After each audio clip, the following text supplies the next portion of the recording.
হোমিওপ্যাথিতে কিন্তু এমন কিছু ওষুধ আছে যা শুধু শরীরের রোগের চিকিৎসা করে না, বরং একটা বিশেষ ধরনের মানসিক গড়নেরও চিকিৎসা করে। আজকে আমরা ঠিক এমনই একটা গভীর কার্যকারী ওষুধ টিউবারকিউলিনাম আর তার খুব ইন্টারেস্টিং ছবিটা নিয়ে কথা বলবো। চলুন তাহলে শুরু করা যাক। আচ্ছা, কখনো কি এমন হয় যে এক জায়গায় স্থির হয়ে বসে থাকাটা ভীষণ কঠিন লাগে? মনটা খালি নতুন কিছুর খোঁজে ছটপট করে, কোথাও যেন শান্তি পাওয়া যায় না। এই অনুভূতিটা যদি চেনা চেনা লাগে, তাহলে আজকের এই আলোচনাটা কিন্তু বেশ ইন্টারেস্টিং লাগতে পারে। চলেন এই অনুভূতিটারই গভীরে ঢোকা যাক। শোনা যাক এক অস্থির মনের গল্প, যে মনটা আসলে ঠিক কি চায় আর কেনই বা চায়। ঠিক তাই, ভেতরে ভেতরে সবসময় একটা তাগিদ, নতুন কিছু করার, নতুন কোনো জায়গায় যাওয়ার। একঘেয়েমিটা যেন একদমই সহ্য হয় না। সারাক্ষণ মনে হতে থাকে, উফ, এখানে আর ভালো লাগছে না, অন্য কোথাও গেলেই বোধহয় ভালো থাকব। এই যে থামতে না পারা, অবিরাম পরিবর্তনের ইচ্ছে, এটাই হলো টিউবারকিউলিনামের একেবারে মূল সুর। তো এই যে একটা মানসিক অস্থিরতা, এর সাথে হোমিওপ্যাথির কোনো ওষুধের একটা গভীর কানেকশন আছে বলুন তো? হ্যাঁ, সেই ওষুধটাই হলো টিউবারকুলিনাম। চলুন এবার এর একটা গভীর বিশ্লেষণে যাওয়া যাক আর একে আরও ভালোভাবে চিনে নেওয়া যাক। টিউবারকুলিনামকে বলা হয় একটা নোসোড জাতীয় ওষুধ। এখন প্রশ্ন হলো, নোসোড জিনিসটা কি? ব্যাপারটা সহজ করে বললে এটা এমন একটা হোমিওপ্যাথিক রেমেডি যা কোনো রোগাক্রান্ত টিস্যু থেকে তৈরি হয়। অবশ্য অনেকগুলো ধাপে তাকে পিউরিফাই বা বিশুদ্ধ করে। টিউবারকিউলিনামে কথাই যদি ধরি, এটা তৈরি হয় যক্ষা বা টিবি রোগের উপাদান থেকে। আর এখানেই কিন্তু হোমিওপ্যাথির সেই বিখ্যাত নীতিটা কাজ করে, লাইক কিওরস লাইক, মানে কাঁটা দিয়ে কাঁটা তোলা। আর এর কাজ করার ধরনটাও না বেশ ইন্টারেস্টিং। এটা একটা খুব গভীর আর লম্বা সময় ধরে কাজ করা ওষুধ।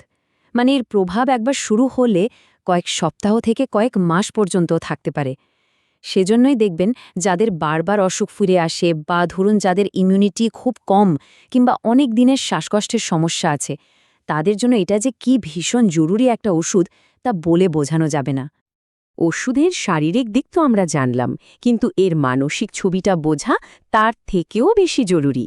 কারণটা খুব সহজ, হোমিওপ্যাথিতে মন আর শরীরকে তো আর আলাদা করে দেখা হয় না, তাই না?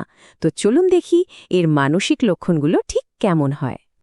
যদি শুধু একটাই শব্দে টিউবারকুলিনামের মানসিক অবস্থাকে ধরতে বলা হয়, তাহলে সেই শব্দটা হবে পরিবর্তন। হ্যাঁ, সব কিছু বদলে ফেলার একটা তীব্র, যাকে বলে প্রায় অপ্রতিরোধ্য ইচ্ছা। এই যে পরিবর্তনের ইচ্ছা, এটা কিন্তু তাদের জীবনে নানাভাবে ফুটে ওঠে। যেমন ধরুন, তারা ঘন ঘন নিজের মতো পাল্টায়, এমনকি বাড়ি, চাকরি বা পরনের পোশাক পর্যন্ত বদলে ফেলে। তাদের মধ্যে সবসময় একটা তাড়াহুড়ো কাজ করে, আর সব কিছু নিয়েই কেমন যেন একটা অসন্তুষ্টি, একটা খিটখিটে ভাব। অনেক সময় তো ভবিষ্যৎ নিয়েও তারা একেবারে হতাশ হয়ে পড়ে।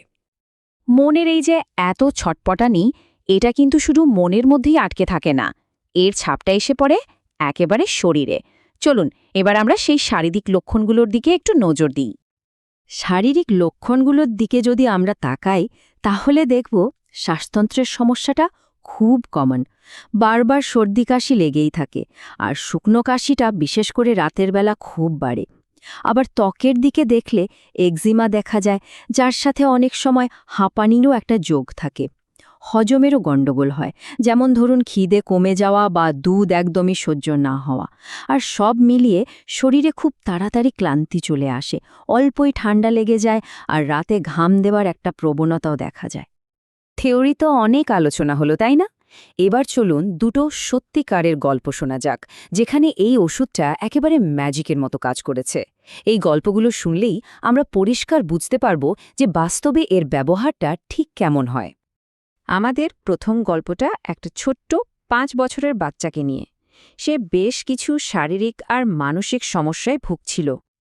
বাচ্চাটার সমস্যাগুলো কি ছিল? দেখুন, মাসে 3-4 বার তার সর্দি কাশি লেগেই থাকত। ঠান্ডা লাগলেই শ্বাসকষ্ট শুরু হতো, আর কাশিটা রাতে খুব বেড়ে যেত। একদমই খেতে চাইত না, তাই ওজনও ছিল কম। আর ওর স্বভাবটা ছিল ভীষণ অস্থির। একটা খেলনা নিয়ে বেশিক্ষণ খেলতেই পারত না, সঙ্গে সঙ্গে অন্যটা চাই। লক্ষণগুলো চেনা লাগছে না? ঠিক যা যা নিয়ে আমরা একটু আগেই কথা বলছিলাম। তো এই সব লক্ষণগুলোকে একসাথে মিলিয়ে ওকে টিউবারকুলিনাম 200 পোটেন্সির একটা মাত্র ডোজ দেয়া হয়েছিল। আর ফলাফল যা ভাবা গিয়েছিল তার থেকেও চমৎকার। মাত্র 15 দিনের মধ্যেই ওর কাশি তো কমেই গেল, আর ওই যে বারবার সর্দি লাগার সমস্যা সেটাও পুরোপুরি চলে গেল। বেশ, এবার তাহলে দ্বিতীয় গল্পটায় আসা যাক। এটা একজন 23 বছর বয়সী মহিলার কেস। ওনার সমস্যা ছিল অনেক দিনের একজিমা, আর তার সাথে মাঝে মাঝেই হাঁপানির অ্যাট্যাক হতো। অন্য চিকিৎসা করালে হয়তো মাসখানেক ভালো থাকতেন, কিন্তু তারপরই সমস্যাগুলো আবার ফিরে আসত। আর মানসিক অবস্থাটা কেমন ছিল? ঠিক ধরেছেন, সেই একই অস্থিরতা। বাড়ি বদলাতে চাইতেন, চাকরি বদলাতে চাইতেন, আর স্বভাবে ছিলেন ভীষণ খিটখিটে। এমনকি রাতেও বুকে একটা ভারী ভাব নিয়ে ঘুম ভেঙে যেত। তো ওনার এই শারীরিক আর মানসিক লক্ষণগুলো মিলিয়ে তাকে টিউবারকিউলিনাম 1M পোটেন্সির একটা সিঙ্গেল ডোজ দেওয়া হয়েছিল।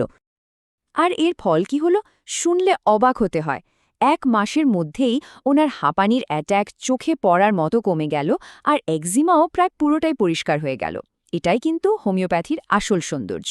দেখুন, একটাই ওষুধ, অথচ সেটা তার ত্বক আর শ্বাসতন্ত্র দুটো সমস্যার উপরেই কাজ করল।